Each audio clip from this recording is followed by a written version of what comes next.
السلام عليكم ورحمة الله وبركاته.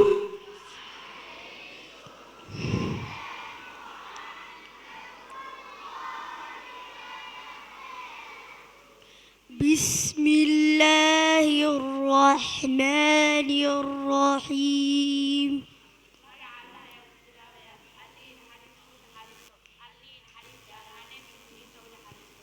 In the name of Allah, the entirely merciful, the especially merciful.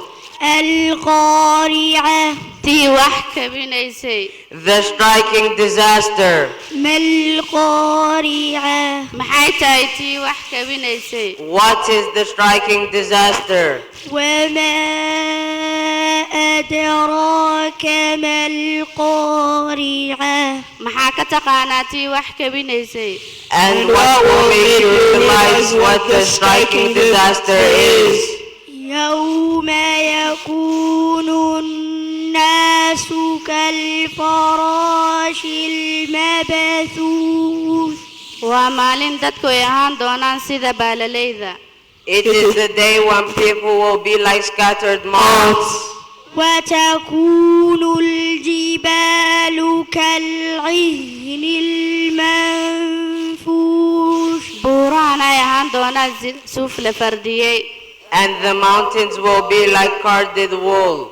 فأما من ثقلت موازينه. qofkuu cuslaada miisaankiisa. Then he whose scale is heavy. فهو في عيشة راضية. wuxuu galayaa nolol raali ah. Will be in a life of good pleasure. وأما من خفت موازينه. qofkuu fududaada miisaankiisa. But as for him whose scale is light.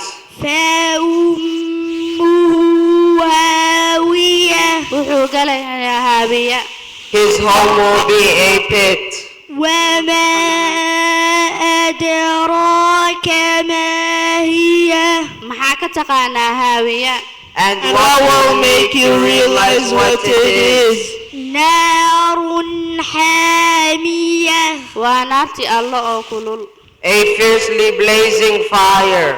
بسم الله الرحمن الرحيم. magaca alla ayaan ku bilaabayaa. allihii naxariis guud naxariisto. allihii naxariis gaar ahaaneed muuminiinta u naxariisto.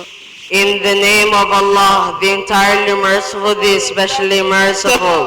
ألهاكم التكاثر. waxaa idin mashquuliyey wax kala badsi. Competition in worldly increase diverts you. حتى زرتم المقابر. ilaa aad ka booqateen qabuuraha. Until you visit the graveyards. كلا سوف تعلمون. ha ka joogaanee way arki doonaan. No, you are going to know. ثم كلا سوف تعلمون. kadib ha ka joogaanee way arki doonaan. Then no, you are going to know. كلا لو تعلمون علم اليقين. ha ka joogaanee way arki doonaan cilmiga dhabta. No, if you only knew with knowledge of certainty. لترون الجحيم. way arki doonaan jaxiimo. You will surely see the hellfire. ثم لترونها عين اليقين.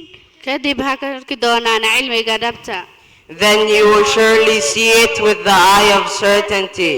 ثم لتسألن يومئذ عن النعيم. kadib waa la weydiin doonaa maalintaas nimcooyinkoodii. Then you will surely be asked that day about pleasure. والسلام عليكم ورحمة الله وبركاته. وعليكم السلام ورحمة الله وبركاته.